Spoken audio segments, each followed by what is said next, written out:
ഒരു ചെറിയ വേഷത്തിലാണ് നമ്മൾ കാണുന്നതെങ്കിൽ പോലും നമുക്ക് എല്ലാവർക്കും ഒരുപാട് ഇഷ്ടമുള്ള ഒരുപാട് സ്നേഹം തോന്നുന്ന ഒരു ആക്ടറാണ് കോഴിക്കോട് ജയരാജ്. ജയരാജ് ഏട്ടാ, ചാനലിലേക്ക് സ്വാഗതം. നമസ്കാരം. എന്തൊക്കെയുണ്ട് വിശേഷം? സുഖമായിട്ട് പോകുന്നു. പുതിയ സിനിമകൾ ഒന്ന് രണ്ടെണ്ണം അങ്ങനെ വന്ന് നിൽക്കുന്നുണ്ട്. പിന്നെ റിലീസായത് നമ്മുടെ ജനനം, അതാണോ? അതെ അതെ, അത് റിലീസായി ഇപ്പോൾ ഒ ടി ടിയിലുണ്ട്. മനോരമ ഇതിലുണ്ട്. ഉണ്ട്. ഞങ്ങളൊക്കെ കണ്ടു. അതെ, വളരെ നന്നായിട്ടുണ്ട്. നിങ്ങളൊക്കെ എല്ലാവരും കണ്ടു കാണുമെന്ന് വിചാരിക്കുന്നു. ജനനം 1947, പ്രണയം തുടരുന്നു. ആ കഥയുടെ ഒരു ത്രെഡുമായിട്ട് അല്ലെങ്കിൽ ഈ ഒരു കഥാപാത്രമായിട്ട് സംവിധായകൻ വന്നപ്പോൾ ജയരാജേട്ടന് എന്ത് തോന്നി? എനിക്ക് ആദ്യമായിട്ടൊരു സെൻട്രൽ ക്യാരക്ടറായിട്ട് വരുന്നൊരു പടമായിരുന്നത്. അതുവരെ ചെറിയ ചെറിയ വേഷങ്ങളൊക്കെ ആയിരുന്നു ഇതുവരെ ഉണ്ടായിരുന്നത്. ആദ്യമായിട്ടൊരു ഡയറക്ടറിനെ വിളിച്ച് പിന്നെ ഫോണിൽ കൂടെ വിളിച്ച് ചോദിക്കുകയായിരുന്നു, ചേട്ടാ അങ്ങനെ ഒരു പടം ഉണ്ട്, ചേട്ടനെ ചെയ്തുകൂടെ എന്ന് ചോദിച്ചിട്ട്. അപ്പോൾ തന്നെ അവിടുന്ന് കഥ പറയുന്നു. പക്ഷെ അത് പക്ഷേ എനിക്ക് അതിൻ്റെ അത് അത്ര വലിയ പ്രതീക്ഷ ഇല്ലായിരുന്നു. കാരണം ഇതുമാതിരി പല പടങ്ങളെക്കുറിച്ച് സംസാരിക്കുകയും പലതും പല വഴിക്കായിട്ട് നിന്ന് പോവുകയും ചെയ്യുന്നതാണ് ഇതുവരെ ഉണ്ടായിരുന്ന എല്ലാ അനുഭവങ്ങളും. ഇതുപോലെ ഒരുപാട് പടങ്ങൾ ഇതേമാതിരി അതൊക്കെ നമ്മളെ ആദ്യം എത്രയോ കാലം മുമ്പ് ഇതിനുള്ള ശ്രമവും കാര്യങ്ങളതിനെ കൊണ്ട് പലപ്പോഴും പല പടങ്ങളും ടെലിഫിലിമായിട്ടും പിന്നെ ഹോം സിനിമയായിട്ടൊക്കെ ഇങ്ങനെ പല പല പടങ്ങൾ ഇങ്ങനെ ചിലപ്പോൾ സെൻട്രൽ ക്യാരക്ടറായിട്ട് ഇതേമാതിരി വരും.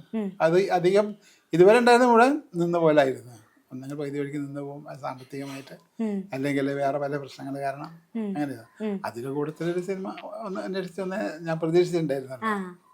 പക്ഷെ ഇത് സംഭവിച്ചത് ഇത്രയും എല്ലാവരും അത് നന്നായി എല്ലാവരും ഏറ്റെടുത്തു. ആ സിനിമ എല്ലാവർക്കും ഒരുപാട് ഇഷ്ടപ്പെട്ടു. എന്ന് മാത്രമല്ല, അതിപ്പോൾ ഞാൻ പ്രതീക്ഷിച്ചതിൻ്റെ അപ്പുറമായി അവിടെ എത്തിയപ്പോഴാണ് അറിയുന്നത് ശരിയായ സിനിമയുടെ ഒരു മൂമെൻറ്റ് തന്നെയാണ്.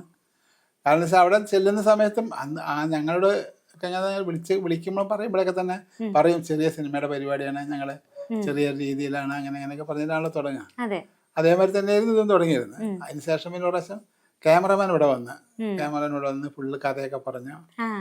അങ്ങനെയാണ് പിന്നെ അത് കുറച്ചും കൂടി സീരിയസ് ആണെന്ന് തോന്നിയത്. എന്നാലും പൈകാൻ നിൽക്കും എന്നുള്ള ധാരണ തന്നെയായിരുന്നു മുന്നോട്ട് പോയത്. അനുഭവങ്ങൾ ഒരുപാട് അങ്ങനെയാണ് പോകുന്നത്. അവിടെ പോയ സമയത്ത് അവിടെ വലിയ സെറ്റപ്പും കാര്യങ്ങളും സിനിമയുടെ സെറ്റപ്പും കാര്യങ്ങളൊന്നും കണ്ടില്ല. ആകെ ഒരു 2 കാറും പിന്നെ ഒരു വീടിന്റെ കുറച്ച് യൂത്തായ കുറച്ച് ആളുകൾ മാത്രം, അങ്ങനെയായിട്ടുള്ള കുറച്ച് പിള്ളേർ മാത്രം അങ്ങനെ ചിലർ കഴിഞ്ഞത്. അപ്പോഴും ഞാൻ വിചാരിച്ചത് ഒരു 4 ദിവസം അല്ലെങ്കിൽ 5 ദിവസം എന്ന് തന്നെയാണ് വിചാരിച്ചിരുന്നത്. പക്ഷെ അതിങ്ങനെ മുന്നോട്ട് പോകുന്നു.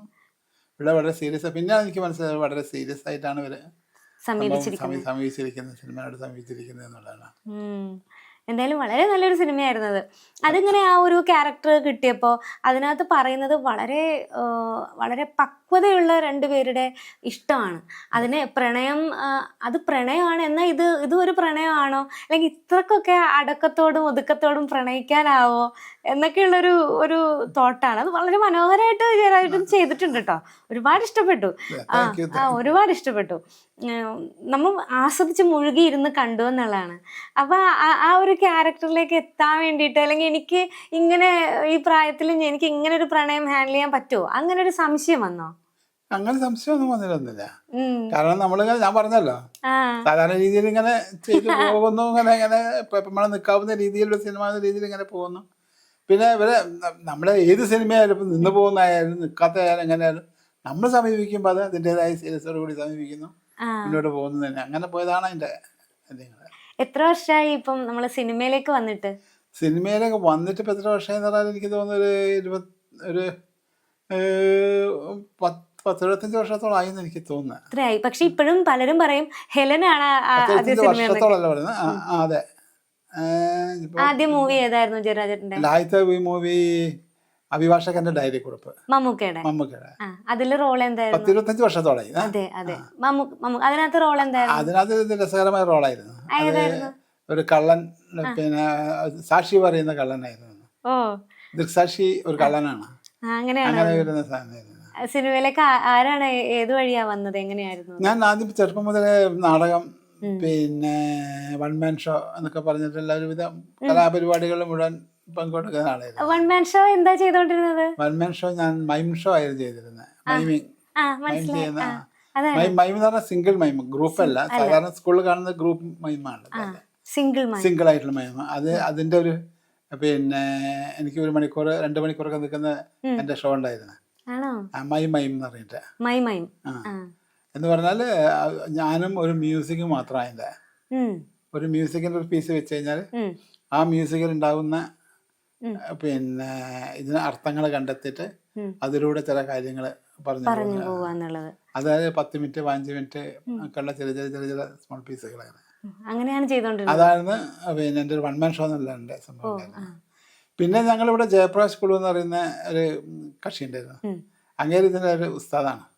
ഈ മൈമിന്റെ അല്ല, ഈ 1 മാൻ ഷോന്റെ പല തരത്തിലുള്ള ചെറിയ ചെറിയ പിന്നെ കഥകൾ, ചെറിയ ചെറിയ സാധനങ്ങളൊക്കെ എടുത്ത് ഇങ്ങനെ ചെയ്യുന്നത്. അപ്പൊ അതൊക്കെ ഞങ്ങൾ ഇങ്ങനെ പണ്ട് മുതലേ ചെയ്യുന്നതിനെ കൊണ്ട് അതൊരു സ്റ്റേജ് ഷോ ആയിട്ട് ഞങ്ങൾ ഇങ്ങനെ കൊണ്ടു നടക്കാറുണ്ട്. അന്ന് ഞാനുണ്ട്, ജോയി ഉണ്ട്. ജോയി അതേമാതിരി തന്നെ ഞങ്ങൾ 3 പേരും കൂടി. ജോയ് മാത്യു, ജോയ് മാത്യു, ഞാൻ, പിന്നെ സന്തോഷ്, അങ്ങനെ 2-3 പേര് കൂടിയിട്ട് ഞങ്ങൾ ഒരു ചെറിയ ഗ്രൂപ്പ് ടീമുണ്ടായിരുന്നു. പേരുണ്ടായിരുന്നോ ടീമിന്? ടീമിന് അങ്ങനെ പേരൊന്നുമില്ല. ഞങ്ങൾ പിന്നെ ഇതൊന്നും പ്രൊഫഷണൽ അല്ല. ഇതൊക്കെ ഞങ്ങളുടെ ടൈം പാസ് അല്ലെങ്കിൽ ഞങ്ങളുടെ അമേച്ചർ കൊണ്ടു നടക്കുന്നത്. അത് കഴിഞ്ഞ് അതിന്റെ ഇടയിൽ നാടക പ്രവർത്തനം ഉണ്ടായിരുന്നു. നാടകം എന്ന് പറഞ്ഞാല് വളരെ സീരിയസ് ആയിട്ടുള്ള നാടകമായിരുന്നു ഞങ്ങളുടെ ഇത്. ആദ്യം വളരെ പിന്നെ ഞാനൊരു കുറച്ച് വർഷം ആദ്യം തുടങ്ങുന്ന നമ്മൾ സ്കൂൾ നാടകങ്ങളിലാണ്. അത് കഴിഞ്ഞ് വീട്ടിനടുത്തുള്ള കലാസമിതികൾ, പിന്നെ ലൈബ്രറികള്, സെൻഗുപ്ത ലൈബ്രറി, ദേശഭൂഷൺ ലൈബ്രറി എന്നൊക്കെ പറഞ്ഞ ലൈബ്രറികള്. കോഴിക്കോട് ഈ ദേശഭൂഷണി എന്ന് പറഞ്ഞ ലൈബ്രറി സംബന്ധമായിട്ട് കുറെ ആർട്ടിസ്റ്റുകൾ വന്നിട്ടുണ്ട്. ദേശഭൂഷണി അന്ന് ഇവിടെ കേരളത്തിൽ ഏറ്റവും ഫേമസ്. അവിടുന്നാണ് പപ്പേട്ടൻ വരുന്നത്, ആണ്ടിയേട്ടൻ വരുന്നത്, നെല്ലിക്കുട ഭാസ്കരേട്ടൻ വരുന്നൊക്കെ അതിന്റെ ബേസ് ചെയ്താണ്. അതുകൂടാതെ ഒരുപാട് സ്ത്രീകളൊക്കെ അന്ന് രംഗത്ത് ഇറങ്ങി തുടങ്ങിയതൊക്കെ ദേശഭൂഷൺ ലൈബ്രറി കൂടെയൊക്കെയാണ്. അത് മാത്രമല്ല, ഒരുപാട് കോഴിക്കോടുണ്ടായിരുന്ന ഒരുപാട് നാടക കൃത്തുക്കളും അവിടെ തന്നെയാണ്. തിക്കോടി മാഷൊക്കെ ദേശഭൂഷണിക്ക് വേണ്ടിയിട്ടാണ് എഴുതി തുടങ്ങിയിരുന്നത്.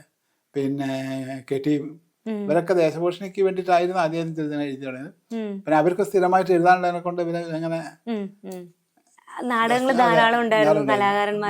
ഉണ്ടാക്കാനുള്ള പ്രധാന കാരണങ്ങളിലൊന്നും ദേശഭൂഷണിയാണെന്ന് എനിക്ക് തോന്നുന്നത്. കോഴിക്കോട് ദേശഭൂഷണി എന്ന് പറയുമ്പോൾ ദേശഭൂഷണിയുടെ പഴയ നാടകങ്ങളാണ് ഇവിടെ. പിന്നെ അവിടുന്ന് കുറച്ചും കൂടി കാലഘട്ടം കഴിഞ്ഞപ്പം നമ്മൾ കുറച്ച് മോഡേൺ നാടകങ്ങളിലേക്കും മോഡേണായിട്ട് ചെയ്യാനുള്ള ഗ്രൂപ്പ് തുടങ്ങി. അതായിരുന്നു എന്നെ സംബന്ധിച്ചിടത്തോളം കോഴിക്കോട് അണിയറ എന്ന് പറയുന്നൊരു ഗ്രൂപ്പ്. കോഴിക്കോട് അണിയറ എന്ന് പറഞ്ഞാൽ പിന്നെ ജി ശങ്കരപിള്ള സാറിൻ്റെ നേതൃത്വത്തിൽ അന്ന് നാടക കളരി എന്ന് പറഞ്ഞിട്ട് സ്കൂൾ ഡ്രാമ തുടങ്ങുന്നതിന് തൊട്ട് മുമ്പായിട്ട് സാറിൻ്റെ ഒരു പുതിയ പ്രസ്ഥാനമായിരുന്നു നാടക കളരി. ഇത് അതിൻ്റെ ഒരു ഭാഗമായിട്ട് കോഴിക്കോട് ഒരു നാടക സംഘം രൂപീകരിച്ച് അതിൻ്റെ കോഴിക്കോട്ടുള്ള ആൾ KR മോഹൻദാസ് എന്ന് പറയുന്നത് അങ്ങാരായിരുന്നു. അങ്ങാരാണ് ഇതിൻ്റെ മേൽനോട്ടം നിൽക്കുന്നത്. അന്നേരം ഭയങ്കര ഡയറക്ടറാണ്, നല്ല നാടകത്തിൻ്റെ ഉസ്താദവും. അപ്പം അങ്ങേരുടെ നേതൃത്വത്തിൽ കോഴിക്കോട് ശങ്കരപിള്ള സാറിൻ്റെ ഇതായിട്ട് അവിടുന്നാണ് ശരിക്കും സത്യം പറഞ്ഞാൽ നമുക്ക് നാടകം എന്താണെന്നും, പിന്നെ അത് മാത്രമല്ല അവിടുന്നാണ് നമുക്ക് നാടകത്തിനും ജീവിതത്തിലെ കുറേ ചിട്ടവട്ടങ്ങൾ തുടങ്ങിയത്. സത്യം പറഞ്ഞാൽ അതുവരെ ഞങ്ങളൊക്കെ പണ്ടത്തെ പഴയ നാടകങ്ങളൊക്കെ പറഞ്ഞാൽ രാത്രി 8 മണിക്ക് 9 മണിക്ക് റിഹേഴ്സൽ തുടങ്ങുക, 10 മണി 11 മണിക്ക് നിൽക്കുക, പിന്നെ അതിനെക്കുറിച്ച് കുറേ ചർച്ച ചെയ്യുക, അങ്ങനെ വർത്തമാനം പറഞ്ഞാൽ 1 മണി 2 മണിക്കൊക്കെ വീട്ടിലെത്തുക, ഒരു രീതിയൊക്കെ പോയിട്ട്. ഇവിടെ അണിയറയിൽ പിന്നെ റിഹേഴ്സൽ ക്യാമ്പ് എങ്ങനെയാന്ന് പറഞ്ഞാൽ വൈകുന്നേരം 5 മണിക്ക് റിഹേഴ്സൽ എന്നാൽ 5 മണിക്ക് അവിടെ എത്തണം. 5 മണിക്ക് റിഹേഴ്സൽ എത്തിക്കഴിഞ്ഞാൽ പിന്നെ ഒരു നാളത്തെ കുറിച്ച് മാത്രം സംസാരിക്കാം. മാക്സിമം ഒരു 8-8:30 ആകുമ്പോഴേക്ക് റിഹേഴ്സൽ കഴിയും, എല്ലാവർക്കും ഇതാണ് പിരിഞ്ഞു പോകും. പിന്നെ വേണമെങ്കിൽ 10 മിനിറ്റ് 5 മിനിറ്റ് നാളത്തെ കുറിച്ച് സംസാരിക്കാം, ഇരിക്കാന്നല്ലാതെ അങ്ങനെയൊക്കെ ഭയങ്കര സ്ട്രിക്റ്റ് ആയിരുന്നു. പിന്നെ അതല്ല, നാടകം തുടങ്ങുന്നതിന് മുമ്പ് ആ നാടകത്തിനെ കുറിച്ചുള്ള എക്സസൈസ് കാര്യങ്ങള് അങ്ങനെയൊക്കെ അപ്പൊ നാടകത്തിനോട് വളരെ സീരിയസ് പ്രൊഫഷണൽ അമേച്ചർ നാടക സംഘമാണ്, പ്രൊഫഷണൽ സംഘമല്ല. എന്നാലും അതിനോട് എല്ലാ ചിട്ടവട്ടങ്ങളോട് കൂടിയാണ്. അവിടുന്നാണ് ശരിക്കും നമ്മള് ആക്ടിങ്ങിന്റെ കുറെ ഭാഗങ്ങൾ എന്താണ് ഏതാന്നൊക്കെ പഠിക്കാനും അവസരങ്ങൾ കിട്ടിയത്. അത് കഴിഞ്ഞിട്ട് പിന്നെ ഈ സിനിമയില് അവസരം കിട്ടിയത് അത് എങ്ങനെയാണ്? അത് ഇതേമാതിരി തന്നെ. എന്റെ വീട് ശരിക്കും മഹാറാണിയുടെ കുറച്ചപ്പുറമായിട്ടാണ് വീട്, ഹോട്ടൽ മഹാറാണി. പിന്നെ പണ്ടേ സിനിമ കാണുമ്പോൾ നമ്മൾക്ക് സിനിമയോട് താല്പര്യം ഉണ്ടാവുമല്ലോ. പിന്നെ കോഴിക്കോടാണെങ്കിൽ ആ കാലത്ത് ഒരുപാട് ഷൂട്ടിംഗ് നടക്കുന്നുണ്ട്. IVCC പിന്നെ ഇവരൊക്കെ കോഴിക്കോടാണ് അന്ന് മെയിനായിട്ട് ഉണ്ടായിരുന്നത്. കോഴിക്കോട് അധികം ഷൂട്ടിംഗ് എങ്ങനെയാലും അന്ന് കോഴിക്കോട് ഷൂട്ടിംഗ് ഉണ്ടാവും. അപ്പൊ അങ്ങനെ മഹാറാണിയായിട്ട് കയറി ഇറങ്ങലും അവിടെ എല്ലായിട്ട് ബന്ധപ്പെടലും, അങ്ങനെ അവിടെ വരുന്ന എക്സിക്യൂട്ടീവുകളും അവിടെ നിന്നുള്ള പ്രൊഡക്ഷൻ്റെ ആളുകളൊക്കെ ആയിട്ട് ബന്ധപ്പെട്ട് അങ്ങനെ ചാൻസ് ചോദിച്ചു പോവാറുണ്ടായിരുന്നു. തീർച്ചയായിട്ടും ചാൻസ് ചോദിച്ചു പോവാറുണ്ടായിരുന്നു. ചാൻസ് നോക്കി പോകാൻ വേണ്ടിയിട്ടാണ് ഞാൻ ഒരു മാജിക് ട്രൂപ്പിലുണ്ടായിരുന്നു. മാജിക് ചെയ്യുമായിരുന്നു? മാജിക് ചെയ്യല്ല, അവരെ കൂടത്തിൽ നിന്ന് അങ്ങനെ മാജിക് പഠിച്ചാണ്. അങ്ങനെ പഠിച്ചു.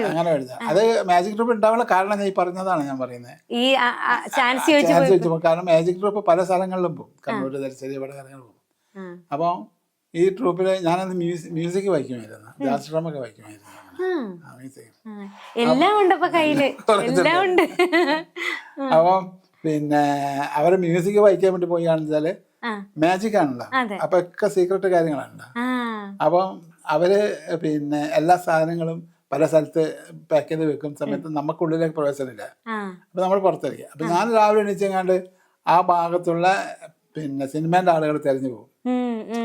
ഞാൻ സ്വതവേ എന്താ വെച്ചാൽ സ്വതവേ എല്ലാ ഭാഗത്തുള്ള ഡയറക്ടർമാരെയും വലിയ അഡ്രസ്സും കാര്യങ്ങളൊക്കെ എഴുതി വെച്ചെങ്ങാണ്ട് ഇപ്പൊ നാളെ കണ്ണൂർ പ്രോഗ്രാം ഉണ്ടെങ്കിൽ കണ്ണൂർ ഭാഗത്ത് ആരിലേക്ക് ഡയറക്ടർ, ഇപ്പൊ ശ്രീനട്ടൻ എവിടെയാണ്, അങ്ങനെ കുറെ ആളുകൾ എവിടെയാണ്. അപ്പൊ ഞാൻ രാവിലെ ഇറങ്ങിയ ഉടനെ അവരെ അന്വേഷിച്ച് പോകും. വൈകുന്നേരം എനിക്ക് 5 മണി നമ്മൾ എത്തിയാൽ മതി. അതുവരെ സിനിമക്കാരുടെ അങ്ങനെ ഞാൻ അന്വേഷിക്കലുണ്ടോ എന്ന് ചോദിച്ചാൽ കൊണ്ട് പറയട്ടെ, ഇത് തന്നെയാണ് അന്വേഷിച്ച് പോവാറ്. ഡയറക്ടർമാരെ എവിടെയൊക്കെയുള്ള തൃശ്ശൂരാണെങ്കിൽ സത്യേട്ടനെ ഇവിടെ എന്തായാലും പോകും, സത്യേട്ടനോട് ബന്ധപ്പെട്ടുള്ള വേറെ ആരെങ്കിലും കലാകാരുണ്ട്, അങ്ങനെയൊക്കെ അന്വേഷിച്ച് പോവുക. ആ കലാഫ് കൂടെയാണ് മാജിക് കുറച്ച് പഠിച്ചതും. പിന്നെ മാജിക്കാരൻ്റെ കൂടെ കുറച്ച് കോമഡി സാധനങ്ങളൊക്കെ മാജിക്കിന്റെ കൂടെ അയാളെ സഹായിക്കുന്ന രീതിയിൽ ചെയ്യാനൊക്കെ തുടങ്ങി. പ്രദീപ് ഹുഡിൻ എന്ന് പറയുന്ന ഒരു മ്യൂസിഷ്യനായിരുന്നു. ഇപ്പോഴും അദ്ദേഹം മ്യൂസിക് ചെയ്യുന്നുണ്ട്, ഇപ്പൊ ജർമ്മനിയിലിട്ടാണ്. ആണോ? നമ്മളപ്പോ മാജിക്കിന്ന് പോന്നു. എന്നിട്ട് പിന്നീട് സിനിമയിലേക്ക് അങ്ങനെ വന്നു അല്ലെ? സിനിമയിൽ വന്നു. കൊറേ നാള് കഴിഞ്ഞിട്ടാണ് ഈ ഒരു സിനിമ കഴിഞ്ഞിട്ട്, ആദ്യത്തെ സിനിമ കഴിഞ്ഞിട്ട് പിന്നെ കൊറേ ഗ്യാപ്പ് വന്നോ, അല്ലെങ്കിൽ അടുപ്പിച്ചടുപ്പിച്ച് വേറെ കിട്ടിയോ? അന്നൊക്കെ ഞാൻ ചെറിയ ചെറിയ റോളുകൾ ചെയ്യുന്നത് ചെറുതാണ്. അതെ, ഒരു പടം കഴിയുമ്പോൾ അടുത്ത പടത്തിന് വേണ്ടി നോക്കാൻ ശ്രമിക്കുക. അപ്പൊ അതിനകത്ത് ചെറിയ വേഷം കിട്ടും. അങ്ങനെയായിരുന്നു. ഒരു നല്ല വേഷം കിട്ടിയെന്ന് പറയുന്നത് അഭിഭാഷകന്റെ അതിലാണ് കിട്ടിയത്. അതിനകത്താണ് ശ്രദ്ധിക്കപ്പെടുന്ന ഒരു വേഷം കിട്ടിയത്. അതിനുശേഷം പിന്നെ കുറെ കാലം കഴിഞ്ഞു. പിന്നെ അടുത്ത കാലത്താണ് ഹെലൻ വന്നത്. ഹെലൻ ഒരു കുഞ്ഞു റോളിലങ്ങ് വന്നിട്ടും പക്ഷെ എല്ലാവരും ജയരാജേട്ടനെ അങ്ങ് എടുത്ത് ആഘോഷിച്ചു അല്ലേ? ചാനലുകാരൊക്കെ ജയരാജേട്ടന്റെ പിന്നാലെ ആയി. അത് ഒരുപാട് ശ്രദ്ധിക്കപ്പെട്ടല്ലേ? അതൊരു ഭാഗ്യം. അതേമാതിരി അതെ. പക്ഷെ നമ്മൾ ജയരാജേട്ടൻ ചിന്തിച്ചു കാണൂലല്ലോ ആ ഒരു റോൾ ഇത്രക്ക് അങ്ങ് ശ്രദ്ധിക്കപ്പെട്ടു. അല്ല, അത് എന്നോട് പറഞ്ഞ സമയത്ത് എനിക്ക് അത് സ്ട്രൈക്ക് ചെയ്തിരുന്നു. ആണോ? പക്ഷെ എന്നെ വിളിച്ചത് വേറെ വേഷം ചെയ്യാനായിരുന്നു. എന്നെ വിളിച്ചത് ഒരു പോലീസുകാരനെ വേഷം ചെയ്യാനായിരുന്നു.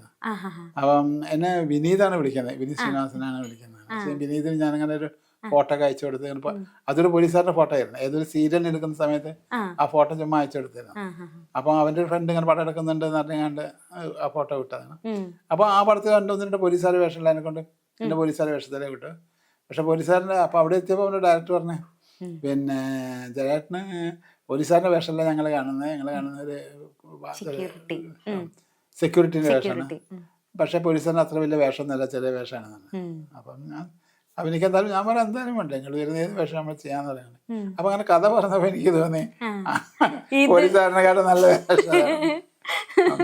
അങ്ങനെ അത് അതേപോലെ തന്നെ ഒരു സന്തോഷം കൊണ്ടുതന്നു. തീർച്ചയായിട്ടും അത് ഭയങ്കര നല്ല ഇതായി കൊണ്ടുവന്നു. ഒരുപാട് പ്രേക്ഷകരെ നമുക്ക്. അതിനുശേഷം പിന്നെ കൂടുതൽ സിനിമകൾ വന്നോ? അതിനുശേഷം കൂടുതൽ എന്നാലും എല്ലാവരും വിളിക്കാൻ ശ്രദ്ധിപ്പെടാൻ തുടങ്ങി.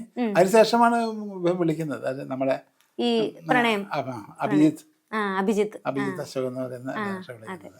അതിനുശേഷമാണ്. അപ്പൊ ഇത് കുറച്ച് നാളായിട്ട് മുന്നേ ചർച്ചയൊക്കെ നടന്ന് ഷൂട്ടിംഗ് ഒക്കെ തുടങ്ങിയൊരു പടമാണോ ഇത് പ്രണയം എന്നുള്ളത്? ആണല്ലേ? അത് തുടങ്ങിയിട്ട് കുറേ ആയി, മൊത്തം കഴിഞ്ഞിട്ട് കുറേ ആയി. ഒരു വർഷം പോലെ കഴിഞ്ഞു തന്നു, 1.5 വർഷം കഴിഞ്ഞാണ്.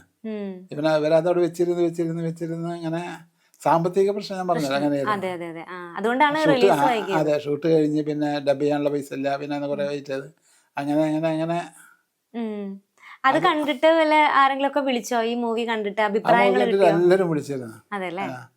അത് പിന്നെ ഹെലൻ കണ്ടിട്ടും ഫിലിം ഫീൽഡിൽ ഒരുപാട് ആൾക്കാരൊക്കെ വിളിച്ചു. മേജർ രവി വിളിച്ചിരുന്നു. പിന്നെ അങ്ങനെ കുറെ ഉള്ള ആളുകളൊക്കെ വിളിച്ച് ഞാൻ സംസാരിച്ചു. ഇത് കണ്ടിട്ടും പല ആളുകളും. ഇത് പിന്നെ എന്താ വെച്ചാൽ നമുക്ക് വേണ്ടത്ര പ്രൊമോഷൻ പോയില്ല.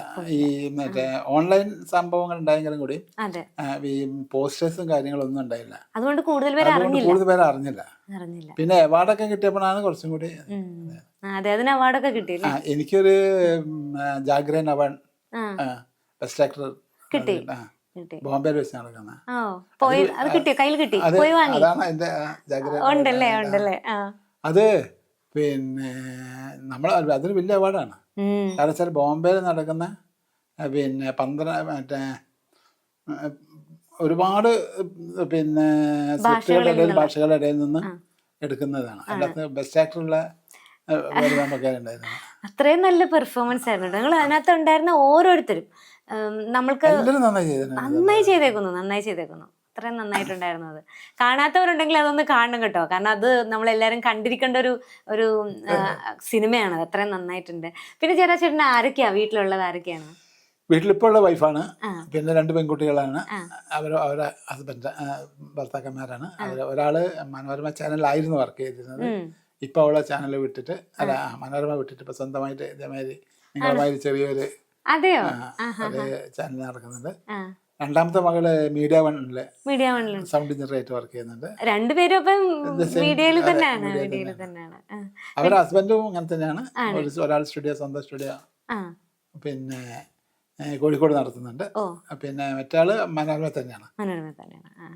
ഇതൊക്കെയാണ് ജയരാജന്റെ വിശേഷങ്ങള്. അപ്പൊ പുതിയ സിനിമയിൽ ഉണ്ട്. ഇപ്പൊ ഒരു പടം അടുത്ത് ഒന്ന് വരാനുണ്ട്. അത് വളരെയേറെ പ്രതീക്ഷയുള്ള ഒരു പടമാണ്. പിന്നെ അമ്മ എന്ന് പറയുന്ന പടം. അത് തോമസ് സെബാസ്റ്റ്യനാണ് അതിന്റെ ഡയറക്ടർ. നമ്മുടെ സിബി സാറിന്റെ ഒക്കെ അസോസിയേറ്റ് ആയിരുന്നു തോമസ് സെബാസ്റ്റ്യൻ.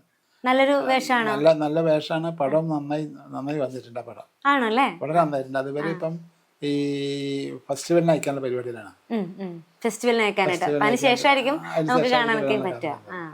പിന്നെ ഇപ്പൊ കളിക്കുന്ന പടം തലവനിലുണ്ട്. ഞാൻ കണ്ടിട്ടില്ല, കാണാം. പിന്നെ ഇപ്പൊ ഒരു പടം കഴിഞ്ഞ ആഴ്ച സംസാരിച്ച് വെച്ചിട്ടുണ്ട്. ഒരു ക്രിസ്ത്യൻ ബാക്ക്ഗ്രൗണ്ടുള്ള പടമാണ്. പിന്നെ നല്ല ധാരാളം പടങ്ങൾ വരട്ടെ, അത്രയും ആഗ്രഹിച്ച് അതിനുവേണ്ടി നടന്ന ഒരാളാണ് ജയരാജേട്ടൻ. അപ്പം ഒരുപാട് സിനിമകൾ വരട്ടെ, നമ്മളൊക്കെ കാണാനായിട്ട് കാത്തിരിക്കുന്നു. അതനുസരിച്ച് ആഗ്രഹങ്ങളൊക്കെ നടക്കട്ടെ. Thank you. നിങ്ങളെല്ലാവരും ഇത്ര നേരം ഞങ്ങളുടെ സംസാരം കേട്ടിരുന്ന നിങ്ങൾക്ക് എല്ലാവർക്കും നമസ്കാരം. Thank you.